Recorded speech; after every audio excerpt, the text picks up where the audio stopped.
As soldiers return from the Vietnam War, not only are they greeted by an unwelcoming nation, they are also greeted by nightmares and chronic distress as a result of their wartime experiences.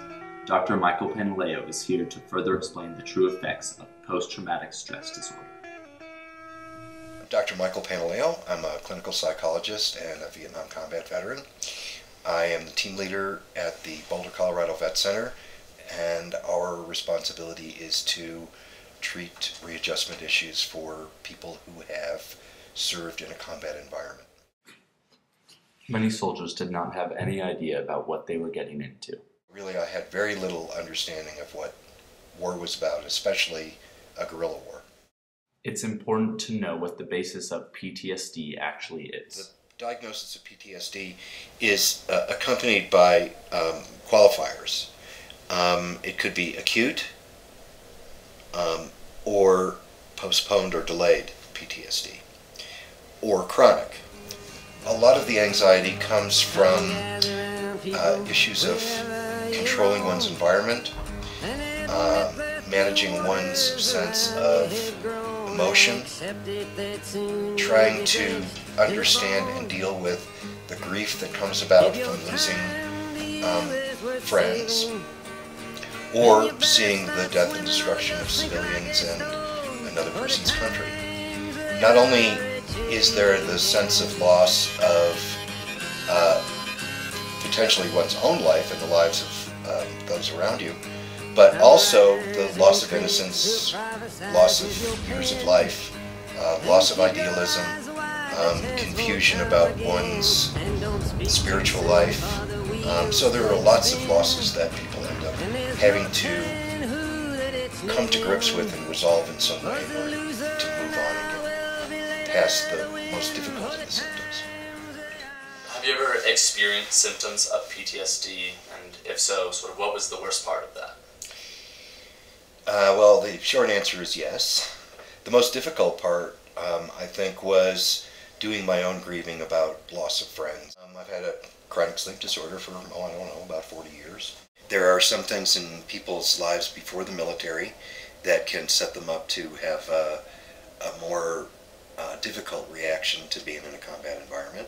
Anxiety makes it very difficult to ever relax. All soldiers tend to have a particular memory that affects them the most and gives them the worst problems. Michael gives us a glimpse of what one of these events might be like.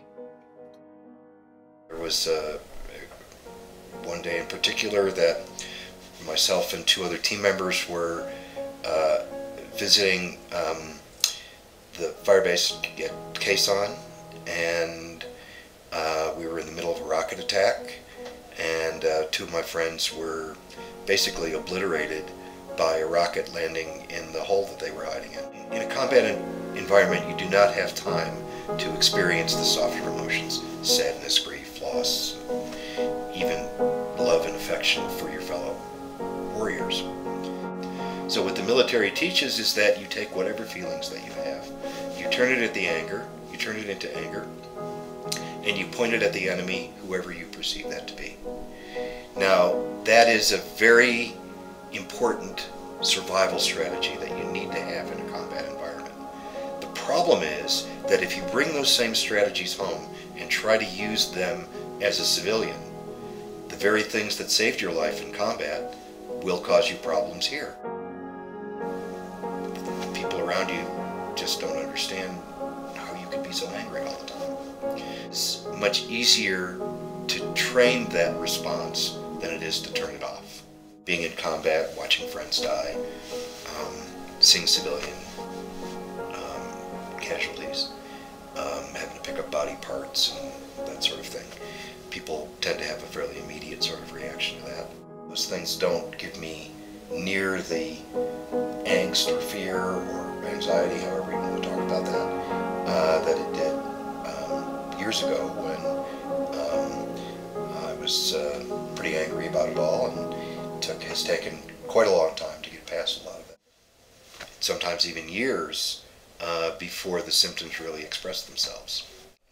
There are people who also experience the symptoms immediately, and they are persistent through the rest of that person's life.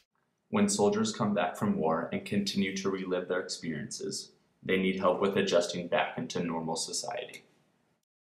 Things that really do seem to help people adjust is acceptance and appreciation for their service. As soldiers struggle to cope with their problems, many resort to counseling in places such as the Veterans Center in Boulder, Colorado. People enter into therapy to deal with some of these issues. There are times when anti-anxiety or antidepressant medications can be very helpful because people are so apprehensive in talking about this stuff.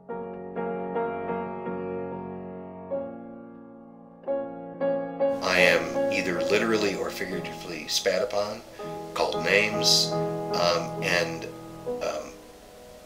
basically emotionally abused by the culture that sent me to do these horrible things in the first place.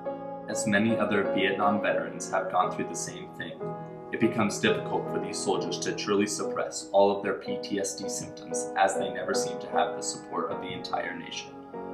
Although people who are not soldiers still develop post-traumatic stress disorder, it seems to be that Vietnam veterans still experience some of the worst effects.